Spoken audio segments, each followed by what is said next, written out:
ক্ষমতা তো নিজের বলে আসে নাই, ক্ষমতা নিজের বলে আসে নাই। কুলিল্লাহুম্মা মালিকাল মুলক তুতিল মুলকা মান তাশা ওয়া তানজিউল মুলকা মিম্মান তাশা।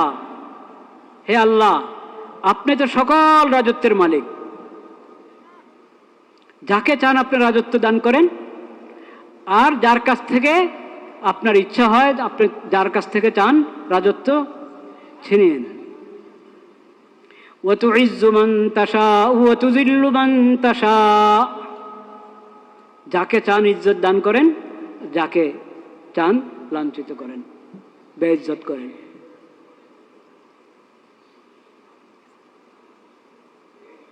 বিয়াদিকাল খাইর, সকল কল্যাণ আপনার হাতে। ইন্নাকা আলা কুল্লি শাইইন কাদির, আপনি সব কিছুর শক্তি রাখেন, সব কিছুর উপর আপনার ক্ষমতা, আপনার কুদরত। তো এটা আল্লাহর দান। ক্ষমতা পাওয়া কার দান? আল্লাহর দান। আল্লাহ যখন ইচ্ছা তখন নিয়ে নিতে পারেন। সেজন্য এটা অহংকারের বিষয় নয়, শকরের বিষয়। অহংকারের বিষয় নয়, কিসের বিষয়? শকরের বিষয়। আল্লাহকে স্মরণ করো, আল্লাহর শুকর আদায় করো, সজদায় পড়ে যাও, এটা শকরের বিষয়। আর মনে রাখতে হবে, ক্ষমতা কিন্তু দুই রকম হয়, এটা খেয়াল করেন আল্লাহর কালামের দিকে। তুতিল মুলকা মান তাশা ওয়া তানজিউল মুলকা মিম্মান তাশা, এটা আলাদা। রাজত্ব দান করেন বা ছিনিয়ে নেন। আর ইজ্জত আর সম্মানের কথা আলাদা বলেছেন।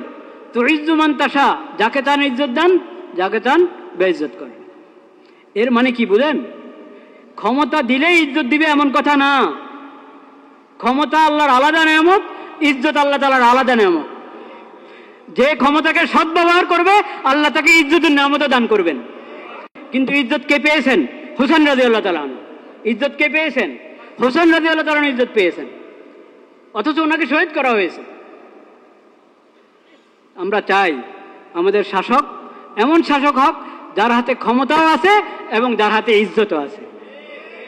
আসসালামু আলাইকুম ওয়া রাহমাতুল্লাহ।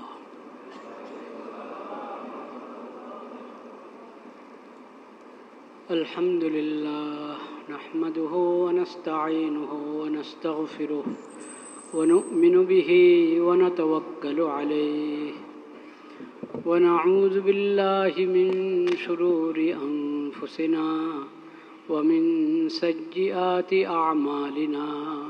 মান ইয়াহদিহিল্লাহু ফালা মুদিল্লা লাহু ওয়া মান ইউদ্লিল ফালা হাদিয়া লাহু। وأشهد أن لا إله إلا الله وحده لا شريك له وأشهد أن محمدا عبده ورسوله. اللهم صل على سيدنا ومولانا محمد النبي الأمي وعلى آله وصحبه وسلم تسليما. أما بعد فأعوذ بالله من الشيطان الرجيم. بسم الله الرحمن الرحيم. شهر رمضان الذي أنزل فيه القرآن هدى للناس وبينات من الهدى والفرقان. فمن شهد منكم الشهر فليصمه ومن كان مريضا أو على سفر فعدة من أيام أخر.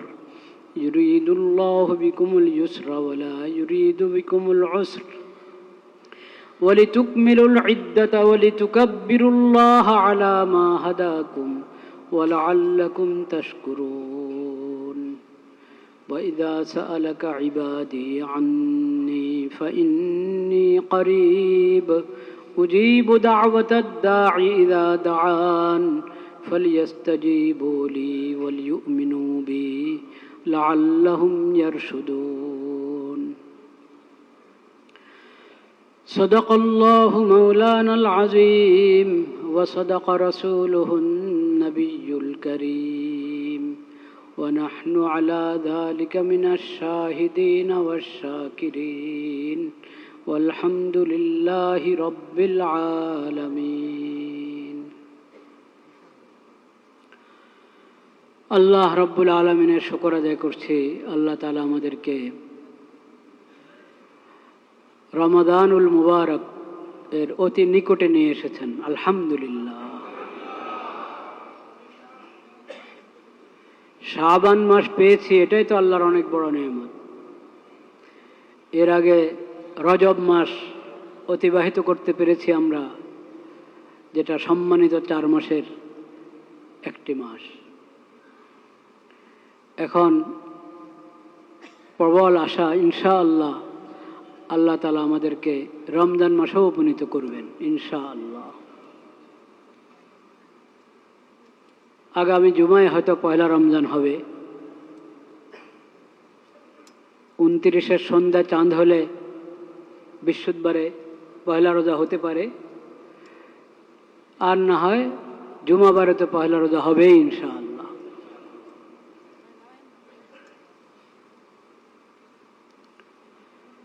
লা ইলাহা ইল্লাল্লাহ, লা ইলাহা ইল্লাল্লাহ। এই মাসটি এত বরকতপূর্ণ, এত সম্মানিত মাস। নবী করিম সাল্লাল্লাহু আলাইহি ওয়াসাল্লাম সাহাবায়ে কেরামকে এই মাসের আগমনের সুসংবাদ দিতেন।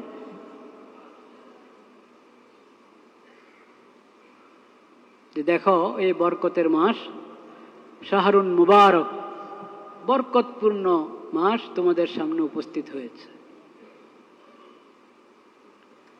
এই মাসে দিনে রোজা রাখা আল্লাহ ফরজ করেছেন, ফরাদাল্লাহু সিয়ামাহু।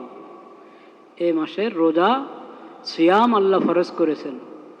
ওয়াসান্না লাকুম কিয়ামাহু, এবং রাতে দাঁড়িয়ে আল্লাহর দরবারে দাঁড়িয়ে নামাজ আদায় করা, এটা সুন্নত করেছেন আল্লাহ তাআলা। দিনের রোজা হলো ফরজ, আর রাতের তারাবিহ সুন্নত।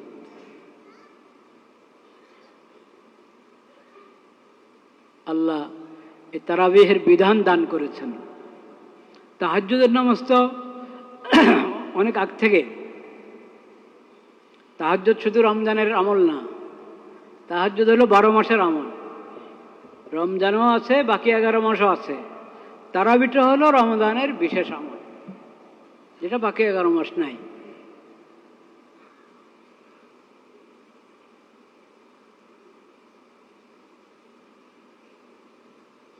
তো তারাবিহের বিধান আল্লাহ তাআলা দান করেছেন, কিন্তু রমজানের রোজার মতো এটাকে ফরজ করেন না। দিনের রোজাটা হলো ফরজ, আর রাতের তারাবির যে বিধান আল্লাহ দিয়েছেন সেটা হলো সুন্নত, সুন্নতে মুআক্কাদা,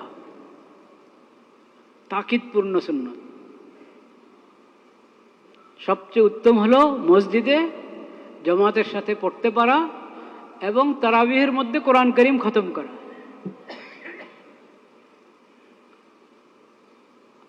না হয় কমপক্ষে ঘরে কয়েকজনের জামাত করলাম, সেখানে কোরআন খতম করলাম।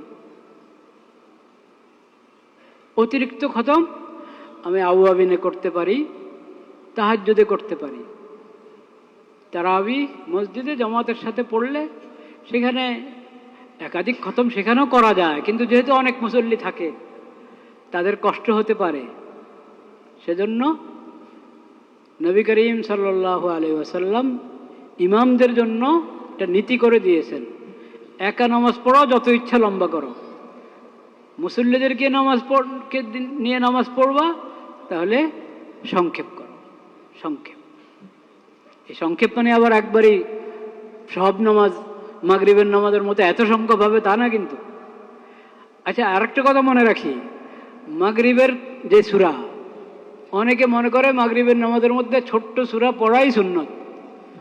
একটু বড় সূরা এশার নামাজে যেমন পড়া হয়, আরো বড় সূরা যেমন ফজরে জোহরে পড়া হয়, এত বড় সূরা মাগরিবে পড়লে এটা সুন্নত হবে না, সুন্নত পরিপন্থী হবে। এটা ভুল ধারণা। এটা কি ভুল ধারণা? মানে মাগরিবে বড় পড়া না পড়লেও, আপনি ছোট সূরা পড়লেও সুন্নত আদায় হয়ে যাবে, কিন্তু যদি এশাতে যেমন সূরা পড়া হয়, এমনকি জোহরে যেমন বড় সূরা পড়া হয়, সেটাও যদি মাগরিবে পড়া হয়, তাহলে আপত্তি নাই, আপত্তি নাই। তবে সাধারণ নিয়ম হলো মাগরিবের নামাজের এমনি সময়টাও সংক্ষিপ্ত, মানুষের তাড়াও থাকে, সেজন্য সংক্ষিপ্ত সূরা পড়লেও সুন্নত আদায় হয়ে যায় মাগরিবের নামাজের মধ্যে।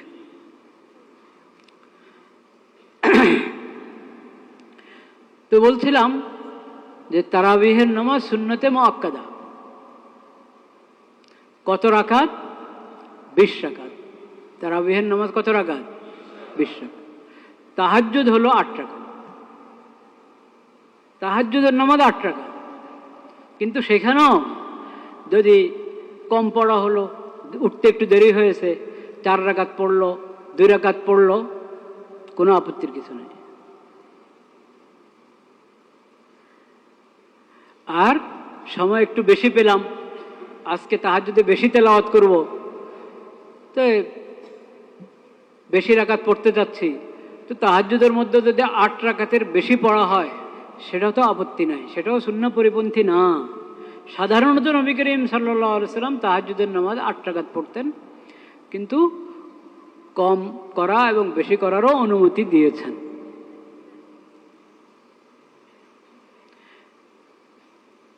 তারাবিহের নামাজটা হলো 20 রাকাত। এখন আল্লাহর কোনো বান্দা আছে যে সে তারাবিহের মধ্যে অনেক পারা পড়বে, অনেক পারা পড়বে, 3 পারা, 4 পারা, 5 পারা একা পড়ছে, বা ওনার পিছনে 2-3 জন এমন দাঁড়িয়েছে ওনার মতো মজবুত, অনেক পারা উনি পড়তে চাচ্ছেন, মসজিদের খতমে না, নিজেরা খতম করছেন, অনেক পারা পড়তে চাচ্ছেন। তো উনি তারাবি পড়তে পড়তেই সেহরির সময় গনিয়ে গেছে, তারাবি পড়তে পড়তেই সাহারির সময় কি গনিয়ে গেল, তাইলে ওনার তারাবি দ্বারাই তাহাজ্জুদের কাজও হয়ে গেছে, তাইলে ওনার তারাবির দ্বারা কি তাহাজ্জুদের কাজও হয়ে গেল। কিন্তু আমি তারাবি আগ্রাতে পড়লাম, আগ্রাতে তারাবি পড়ে শুয়ে পড়লাম, বিশ্রাম করলাম, শেষ সাথে আবার উঠলাম, শেষ সাথে উঠবই, সাহারির জন্য উঠাই হয়, তখন আবার তাহাজ্জুদ পড়ব, তখন কি পড়ব? তাহাজ্জুদ পড়ব। এবার 4 রাকাত পারে, 6 রাকাত পারে, 8 রাকাত পারে, যতটুকু পারে তাহাজ্জুদ পড়ব। তো আল্লাহ রাব্বুল আলামিন আমাদেরকে রমাদানুল মুবারকের এই 2টি হক যথাযথ আদায় করার তৌফিক নসিব করেন। রমাদানের অনেক হক, সবচেয়ে বড় হক হলো দিনের রোজা, ফরজ, প্রত্যেকের উপর ফরজ, প্রাপ্তবয়স্ক ছেলে মেয়ে, পুরুষ মহিলা সবার উপরে ফরজ। শুধু অসুস্থ, এমন অসুস্থ যে রোজা রাখলে অসুস্থতা বেড়ে যাবে এবং তার জন্য কষ্টসাধ্য হয়ে যাবে, এমন অসুস্থতার ক্ষেত্রে আল্লাহ তাআলা ছাড় দিয়েছেন। যে আয়াত আমি পড়লাম সূরাতুল বাকারার, শাহরু রমাদান আল্লাযী উনজিলা ফীহিল কুরআন হুদাল লিন-নাসি ওয়া বায়্যিনাতিম মিনাল হুদা ওয়াল ফুরকান ফামান শাহিদা মিনকুমুশ শাহরা ফালিয়াসুম। রমজান মাস পেয়েছো, তাহলে রোজা রাখো। কারণ অনেক কারণ, সবচেয়ে বড় কথা আল্লাহ ফরজ করেছেন, বাস কথা শেষ। আল্লাহ ফরজ করেছেন। কেন ফরজ করলেন? এটার অনেক তাৎপর্য, অনেক হিকমত। আল্লাহর এক এক বিধানে অনেক তাৎপর্য আছে। একটা তাৎপর্যের কথা কিন্তু আল্লাহ এখানে বলে দিয়েছেন, যে রমজান মাস সেই মাস যে মাসে কোরআন অবতীর্ণ হয়েছে, কোরআন অবতীর্ণ হয়েছে, রমজানে শুরু কোরআন অবতীর্ণ হওয়া।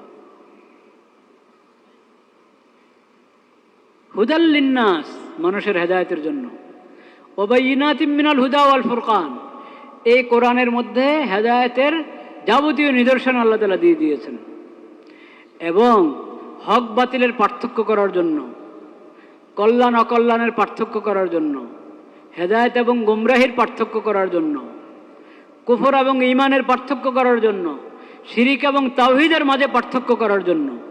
যেখানে যেখানেই পার্থক্য করার প্রয়োজন হবে, যে কোন রাস্তা আমি অবলম্বন করব, কোনটা ঠিক কোনটা ভুল, কোনটাতে কল্যাণ আছে কোনটা অকল্যাণ, কোনটা হেদায়েত কোনটা গুমরাহি পার্থক্য করার জন্য মানদণ্ড আল্লাহ দিয়ে দিয়েছেন এই কোরআনের মধ্যে। এমন কিতাব, হেদায়েতের এমন কিতাব তোমরা পেয়েছো এ মাসে, ফামান শাহিদা মিনকুমুশ শাহরা ফালিয়াসুম, কাজেই যে রমাদান মাসে উপনীত হবে সে যেন রোজা রাখে। এটা কোরআনের নেয়ামতের শুকরিয়া, বলেন সুবহানাল্লাহ। আল্লাহর বড় নেয়ামত কোরআন কারীম। কোরআন না পেলে ঈমান পেতাম কোথায়? কোরআন না পেলে ইসলাম পেতাম কোথায়? আমরা কোরআন না পেলে ইসলামী শরীয়ত কোথায় পেতাম? কোরআন না পেলে হেদায়েত কোথায় পেতাম? এমন নেয়ামত, এত বড় নেয়ামত এই রমজান মাসে আমরা পেয়েছি, তো আল্লাহ বলেন এই নেয়ামতের শুকর আদায় করো। যে রমজান মাসে উপনীত হবে সে যেন রোজা রাখে। ওয়ামান কানা মারিদান আও আলা সাফারিন ফাইদ্দাতুম মিন আইয়ামিন উখার, তবে যে অসুস্থ, রমজান মাস এসেছে, রমজান মাস পেয়েছে সে, কিন্তু অসুস্থ, হালকা অসুস্থ না, একটু ঠান্ডা লেগেছে, একটু মাথা ব্যথা, হ্যাঁ, একটু পেট ব্যথা, আর কত রোগ তো আছে, এটা ওই রোগ নিয়ে মানুষ সুন্দর জিন্দগি ভর চলতে থাকে। ডায়াবেটিস, প্রেশার, হ্যাঁ আছে না, ব্যথা, এগুলো তো জীবনের সঙ্গী, অনেকের ক্ষেত্রে এটা জীবনের সঙ্গী হয়ে আছে। এইসব অসুস্থতার কারণে রোজা বাদ দেওয়ার কথা না। যেটা এমন অসুস্থতা যে কারণে রোজা রাখলে তার অসুস্থতা বেড়ে যাবে এবং সুস্থ হওয়া দীর্ঘায়িত হবে এবং তার জন্য এটা কষ্টসাধ্য, এমন অসুস্থতা, এটা ইমানদারির সাথে ফয়সালা করতে হবে। যে ডাক্তার নিজে রোজা রাখে না সেই ডাক্তার তো আপনাকে আগেই বলে দিবে হ্যাঁ রোজা রাখবেন না। নিজে ইমানদারির সাথে ফয়সালা করেন, ডাক্তারের পরামর্শ নেন, তবে নিজে রোজা রাখে এমন ডাক্তার, নমাজি এবং রোজা রাখে এমন ডাক্তারের পরামর্শ নেন, আপত্তি নেই। তো আল্লাহ রাব্বুল আলামিন ছাড় দিলেন, যদি অসুস্থ হও বা সফরে আসো, সফর, এই জমানা তো সফর সহজ, তাও সফর এর ব্যাপারে আল্লাহ তাআলা ছাড় দিয়ে দিয়েছেন। যে সময় কোরআন অবতীর্ণ হয়েছে তখনের সফর কঠিন ছিল এই জমানার তুলনায়, কিন্তু এই জমানাও সফরের হালাত আর যখন আমি নিজের জায়গায় অবস্থান করছি দুইটা পার্থক্য আছে, আছে কি নাই? এখনো আছে, না থাকুক, যদি পার্থক্য নাও থাকে, বিধান আল্লাহ তাআলা দিয়ে দিয়েছেন সফরে আসো, সফররত অবস্থায় ছাড়, যে রোজা এখন না রেখে পরে কাজা করবা। অসুস্থতার হালাতে ছাড়, অসুস্থতার হালাতে রাখলা না, পরে কাজা করবা। ফাইদ্দাতুম মিন আইয়ামিন উখার, যে কয়দিনের রাখা হলো না এই কয়দিন পরে কাজা করে নিবা, প্রথম সুযোগে কাজা করা উচিত।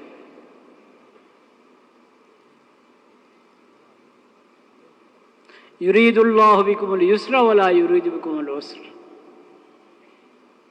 আল্লাহ তাআলা তোমাদের জন্য সহজতা চান, এতে ছাড় দিয়ে দিলেন। অসুস্থতার কারণে এখন না রেখে পরে কাজা করলে চলবে, সফরের কারণে এখন সফরের হালাতে আসো, তো এখন যদি তোমার চাও যে এখন রাখবা না পরে পুরা করবা, ছাড় আছে। ইউরিদুল্লাহু বিকুমুল ইউসরা ওয়ালা ইউরিদু বিকুমুল উসর। কিন্তু কিনা মাঝখানে আয়াত আছে তো আরেকটা,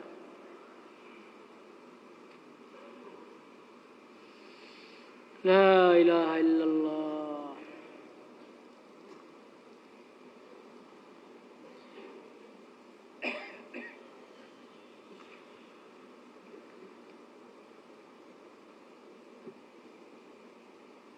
বলে চুপ মিনিট কোথায়, হ্যাঁ হ্যাঁ, আর ওয়ালাল্লাযীনা ইউতীকুনাহু ফিদিয়াতুন তাআম ওয়া আন তাসুমু খায়রুল লাকুম, ওয়া আন তাসুমু খায়রুল লাকুম, এর আগে আগের পৃষ্ঠায় ওয়া আন তাসুমু খায়রুল লাকুম।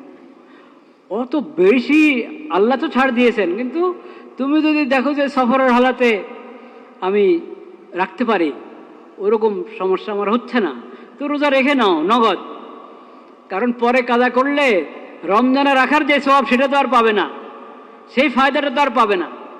এখন নগদ রাখতে পারলে ভালো, কিন্তু ছাড় আছে, পরে কাজা করে নিবা।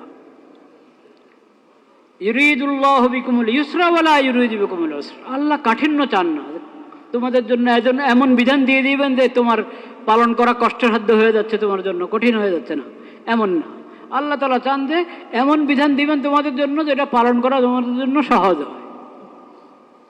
ওয়ালিতুকমিলুল ইদ্দাতা, এবং যাতে তোমরা, আল্লাহ তাআলা শুধু 1 মাসের রোজা ফরজ করে, 2 মাস 3 মাসের রোজা ফরজ করলে সংখ্যা পুরা করা কঠিন হতো না আমাদের জন্য।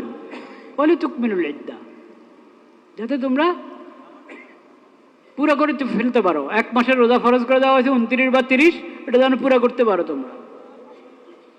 ওয়ালিতুকাব্বিরুল্লাহ আলা মা হাদাকুম, আল্লাহর মাহাত্ম্য বর্ণনা করো, আল্লাহর বড়ত্ব বর্ণনা করো, আল্লাহর হামদ এবং শুকর আদায় করো যে আল্লাহ তাআলা তোমাদেরকে এই ফরজ ইবাদত সিয়ামের মতো এত উপকারী, যেটা ইমানকে উন্নত করে দেয়, আখলাক এবং চিন্তা চেতনাকে উন্নত করে দেয়, এমনকি স্বাস্থ্যেরও ফায়দা আছে এটার মধ্যে। কত ফায়দা আমরা কতটুক জানি, কতটুক বুঝি। এমন ইবাদতের রাস্তা দেখিয়ে দিয়েছেন তোমাদেরকে আল্লাহ তাআলা, তো তোমরা আল্লাহর তাকবীর বলো, আল্লাহু আকবার, আলহামদুলিল্লাহ বলো, শুকর আদায় করো। ওয়ালা আল্লাকুম তাশকুরুন, আলহামদুলিল্লাহ, সুবহানাল্লাহি ওয়া বিহামদিহি, সুবহানাল্লাহিল আযীম, আল্লাহু আকবার, লা ইলাহা ইল্লাল্লাহু, আল্লাহু আকবার ওয়ালিল্লাহিল হামদ। ওয়া ইযা সাআলাকা ইবাদি আন্নী ফাইন্নী করিব উজিবু দাওয়াতাদ দাঈ ইযা দাআন ফালিয়াস্তাজিবু লি ওয়া লিউমিনু বি লাআল্লাহুম ইয়ারশুদুন। দোয়া তো সবসময় আমল, কিন্তু বিশেষভাবে রমাদানের মুবারক দোয়া কবুলের মুহূর্ত। যতক্ষণ বান্দা রোজা রাখছে, তো রোজাদার হওয়ার কারণেই প্রতিটা মুহূর্ত দোয়া কবুলের সময়। আর এমনি প্রতি সকাল, প্রতি সন্ধ্যা, প্রতি ভোররাত, প্রতি নামাজের পর 11 মাসে আমরা পেয়ে থাকি, কিন্তু রমজানের ভোররাত এটা তো ব্যতিক্রম ধর্মী, আলাদা বরকত, আলাদা ফজিলত, অতিরিক্ত বরকত এবং ফজিলত প্রতিটা মুহূর্ত। সেজন্য আল্লাহর কাছ থেকে উসুল করার সুবর্ণ সুযোগ রমজান মাস। ওই রমজানের রোজার আলোচনা, রোজা তারাবির কথার পরেই আল্লাহ তাআলা বলেছেন দোয়ার কথা। আল্লাহ হাজির, তোমার ডাকে সাড়া দেওয়ার জন্য, তোমার দোয়া কবুল করার জন্য আল্লাহ তাআলা হাজির। বন্দানা বলবে লাব্বাইক, হজের সময় বলে থাকি আমরা লাব্বাইক আল্লাহুম্মা লাব্বাইক, ওই সময় তো জিকিরের মধ্যেই লাব্বাইক আছে। এমনে লাব্বাইকের মানসিকতা, এরা তো 24 ঘন্টা 12 মাস 24 ঘন্টা, এটা শুধু হজের সময় একবার না। লাব্বাইক মুমিনের কাজেই তো লাব্বাইক বলা। যেখানে আল্লাহ বলেছেন ইয়া আইয়ুহাল্লাযীনা আমানু, হে ইমানদার বান্দারা, হে ইমানদারগণ, বান্দা কি বলবে? লাব্বাইক, আল্লাহ আমি হাজির। তো আল্লাহ কি বলছেন? আল্লাহ তো বলছেন আমার ফায়দার জন্য। আল্লাহ তো আমাদেরকে ডাকেন এমন বিধান দেওয়ার জন্য, যেই বিধানে আমার হায়াত, যে বিধানের মধ্যে আমার সমস্ত কল্যাণ এবং খায়ের এবং বরকত। তো সেজন্য দোয়ার খুব গুরুত্ব দেওয়া। যখন এটা দোয়ার মাস, রমজান কোরআনের মাস, সিয়ামের মাস, তারাবিহের মাস, দোয়ার মাস, সদকা খায়রাতের মাস, কত আমলের জন্য আল্লাহ তাআলা বিশেষ বরকতপূর্ণ মাস হিসেবে এই নেয়ামত আমাদেরকে দান করেছেন। যত সব নেক আমল এবং ইবাদত অন্য মাসে আছে, এগুলো যদি রমজানে আমি গুরুত্বের সাথে আদায় করি, তো এটার জন্য আলাদা বরকত এবং ফজিলত আল্লাহ তাআলা দান করে থাকেন। তো দোয়া, যখন এটা দোয়ার মাস, দোয়া কবুল হওয়ার শর্তগুলোর দিকে খেয়াল রাখা দরকার কিনা? হ্যাঁ, দোয়া কবুল হওয়ার কি কি শর্ত? দোয়া কবুল হওয়ার পূর্ব শর্ত সবাই জানি আমরা। পানাহার কি হতে হবে? হালাল হইতে হবে। পানাহার হালাল হইতে হবে, বাসস্থান হালাল হইতে হবে, পোশাক হালাল হইতে হবে। এটা দোয়ার, এমনও আল্লাহ দোয়া কবুল করেন, কিন্তু এই শর্ত পাওয়া গেলে দোয়া কবুল হওয়া একেবারে নিশ্চিত। দোয়া কবুল হওয়া নিশ্চিত হওয়ার জন্য এই শর্তগুলো আছে। তো আল্লাহ রাব্বুল আলামিন ওইভাবে রমাদানের প্রস্তুতি গ্রহণ করার আমাদেরকে তৌফিক দান করেন। রমাদানুল মুবারকের এই নেয়ামত আমরা পেতে যাচ্ছি এমন একটা মুহূর্তে, কোরআনের নেয়ামত, কোরআনের মাস রমজান, সিয়ামের মাস রমজান, এই বরকত এবং ফজিলতের মাস আমরা এমন এক মুহূর্তে পেয়েছি যেই মুহূর্তে কোরআন এর বিধানের, কোরআনের হেদায়েতের আমাদের সবচেয়ে বেশি দরকার। যে মুহূর্তে দোয়া কবুলের সবচেয়ে বেশি মুহতাজ আমরা, এমন এক মুহূর্তে আমরা পেয়েছি। বলেন আলহামদুলিল্লাহ। দেশে একটা নতুন হালাত, এই সময় যদি আমরা এই নেয়ামতের কদর করতে পারি যে আচ্ছা এই শাবানে দেশের মধ্যে নতুন একটা পরিস্থিতি সৃষ্টি হলো, এই বরকত এবং ফজিলতের সময়,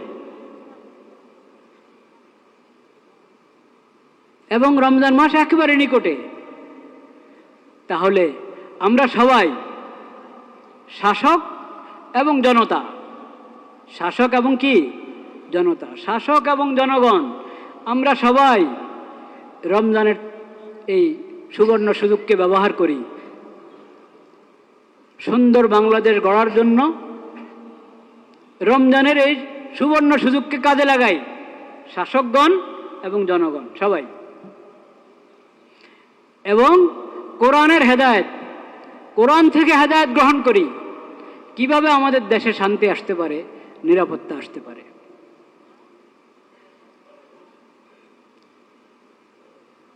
কোরআন থেকে হেদায়েত গ্রহণ করি।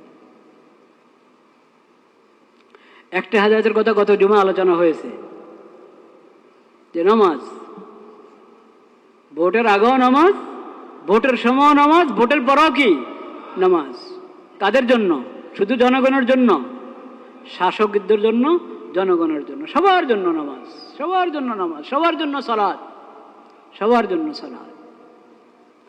আমি শুধু দুটা কথা বলবো। সিরাতের একটা শিক্ষা, সিরাতের শিক্ষা যেটা হবে সেটা অবশ্যই কোরআনের শিক্ষা। নবী করিম সাল্লাল্লাহু আলাইহি ওয়াসাল্লামের সিরাত থেকে যারা শিক্ষা গ্রহণ করতে চায় না, নবী সাল্লাল্লাহু আলাইহি ওয়াসাল্লাম হাদিসকে অস্বীকার করে, এমন লোক এই দেশে আছে। কিন্তু এরা কি আপনারা মনে করেন এরা কোরআন বিশ্বাস করে? কখন? হাদিস অস্বীকার করে, নবীজির সিরাত অস্বীকার করে, মানিয়ে কোরআন অস্বীকার করে। কি করে? কোরআন অস্বীকার করে।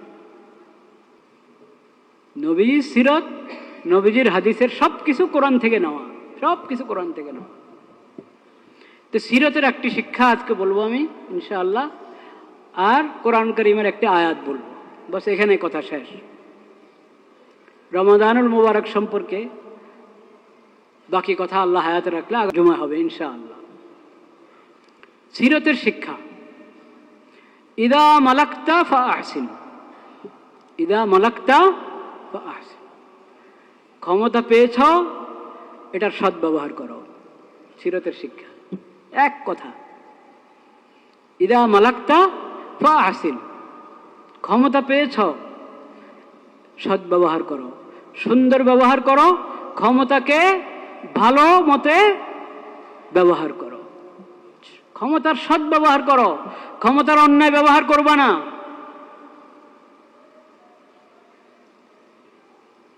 যদি এই নীতির উপরে, সিরাতের এই শিক্ষার উপরে আমল করা হয়, এখন এই নতুন পরিস্থিতিতে যাদের হাতে ক্ষমতা যাবে, সবাই যদি সিরাতের এই শিক্ষাকে মনে প্রাণে বিশ্বাস করে, আমল করে, ইদা মালাকতা ফাআহসিন। ক্ষমতা তো নিজের বলে আসে নাই, ক্ষমতা নিজের বলে আসে নাই। কুলিল্লাহুম্মা মালিকাল মুলক তুতিল মুলকা মান তাশা ওয়া তানজিউল মুলকা মিম্মান তাশা। হে আল্লাহ, আপনি তো সকল রাজত্বের মালিক, যাকে চান আপনি রাজত্ব দান করেন, আর যার কাছ থেকে আপনার ইচ্ছা হয়, আপনি যার কাছ থেকে চান রাজত্ব ছিনিয়ে নেন। ওয়া তুইজ্জু মান তাশা ওয়া তুযিল্লু মান তাশা।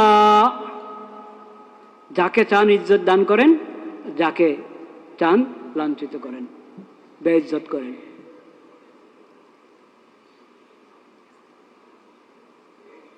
বিয়াদিকাল খাইর, সকল কল্যাণ আপনার হাতে। ইন্নাকা আলা কুল্লি শাইইন কাদির, আপনি সব কিছুর শক্তি রাখেন, সব কিছুর উপর আপনার ক্ষমতা, আপনার কুদরত।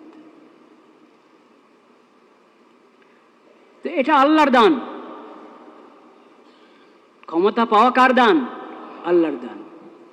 আল্লাহ যখন ইচ্ছা তখন নিয়ে নিতে পারেন। সেজন্য এটা অহংকারের বিষয় নয়, শুকরের বিষয়। অহংকারের বিষয় নয়, কিসের বিষয়? শুকরের বিষয়।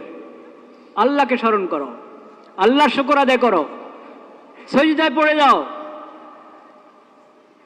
এটা শুকরের বিষয়। আর মনে রাখতে হবে, ক্ষমতা কিন্তু দুই রকম হয়। এটা খেয়াল করেন আল্লাহর কালামের দিকে। তুতিল মুলকা মান তাশা ওয়া তানজিউল মুলকা মিম্মান তাশা, এটা আলাদা। রাজত্ব দান করেন বা ছিনিয়ে নেন। আর ইজ্জত আর সম্মানের কথা আলাদা বলেছেন। তো ইজ্জু মান তাশা, যাকে চান ইজ্জত দেন, যাকে চান বেইজ্জত করেন। এর মানে কি বুঝেন? ক্ষমতা দিলেই ইজ্জত দিবে এমন কথা না। ক্ষমতা আল্লাহর আলাদা নেয়ামত, ইজ্জত আল্লাহ তাআলার আলাদা নেয়ামত। যে ক্ষমতাকে সদ্ব্যবহার করবে আল্লাহ তাকে ইজ্জতের নেয়ামত দান করবেন। কিন্তু ইজ্জত কে পেয়েছেন? হোসেন রাদিয়াল্লাহু তাআলা আনহু। ইজ্জত কে পেয়েছেন? হোসেন রাদিয়াল্লাহু তাআলা ইজ্জত পেয়েছেন, অথচ ওনাকে শহীদ করা হয়েছে। আমরা চাই আমাদের শাসক এমন শাসক হোক যার হাতে ক্ষমতাও আছে এবং যার হাতে ইজ্জতও আছে। সেটার জন্য শর্ত, বহুত বড় শর্ত। দেখেন কোরআন কারীমের সূরা সাদ, সূরা সাদ 38 নম্বর সূরা, 26 নম্বর আয়াত। কত নম্বর আয়াত?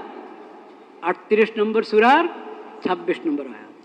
ইয়া দাউদ ইন্না জাআলনাকা খলিফাতান ফিল আরদি ফাহকুম বাইনান নাসি বিল হক ওয়া লা তাত্তাবি'ল হাওয়া ফায়ুযিল্লাকা আন সাবিলিল্লাহ ইন্নাল্লাযীনা ইয়াযিল্লুনা আন সাবিলিল্লাহ লাহুম আযাবুন শাদীদুম বিমা নাসু ইয়াওমাল হিসাব। দেখেন আল্লাহর নবী দাউদ আলাইহিস সালামকে আল্লাহ বলেন, ইন্না জাআলনাকা খলিফাতান ফিল আরদ, হে দাউদ তোমাকে আমি জমিনে প্রতিনিধি বানিয়েছি।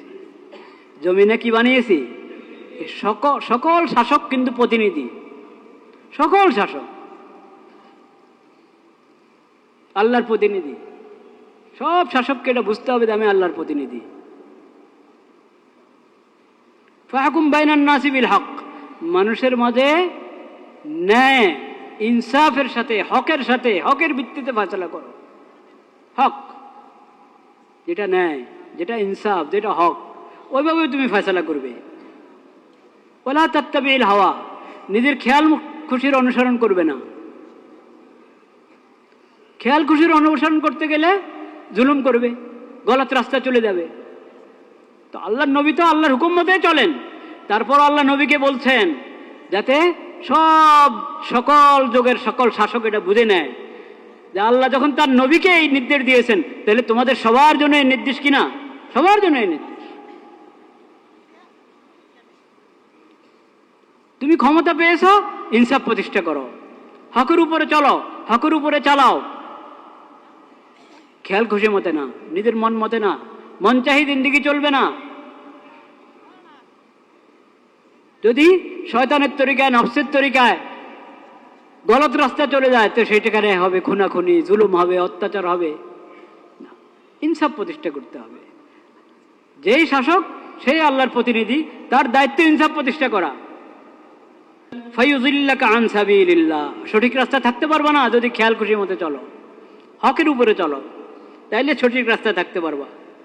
আর আল্লাহর রাস্তা থেকে যারা বিপথে চলে যাবে, গুমরা হয়ে যাবে, তাদের জন্য কঠিন শাস্তি, বিমা নাসু ইয়াউমাল হিসাব, কারণ তারা তো হিসাবের দিন ভুলে গিয়েছে। ওই যে বললাম, গত জুমায় আমি বলেছিলাম যে আমরা কিভাবে দোয়া করব। আখরাতে আল্লাহর সামনে দাঁড়িয়ে হিসাব দিতে হবে, এই চিন্তা যার নাই সে তো গলত রাস্তায় চলবেই, সে তো জুলুম করতেই থাকবে। তো ক্ষমতা সৎ ব্যবহার করতে হলে আখরাতের কথা স্মরণ রাখতে হবে, আল্লাহর সামনে দাঁড়িয়ে হিসাব দিতে হবে, এই কথা খেয়াল রাখতে হবে। আল্লাহ তাআলা সেই তৌফিক দান করেন। দেখেন যারা মজলুমের পক্ষে আল্লাহর কি কি থাকে? দয়া থাকে, নুসরত থাকে। নগদ হোক আর একদিন আগে হোক, একদিন পরে হোক, মজলুমের পক্ষে আল্লাহ আছেন। তবে আল্লাহর অনেক হিকমত, অনেক তাৎপর্য আল্লাহর কাজের। সেই হিসাবে কখনো নগদ সাহায্য করেন, কখনো একটু পরে সাহায্য করেন, কিন্তু মজলুমের পক্ষে আল্লাহর সাহায্য অবশ্যই আছে। শর্ত কি? মজলুম যদি নিজে জালেম হয়ে যায়, মজলুম যদি নিজে জালেম হয়ে যায়, তাহলে আর থাকবে নুসরত?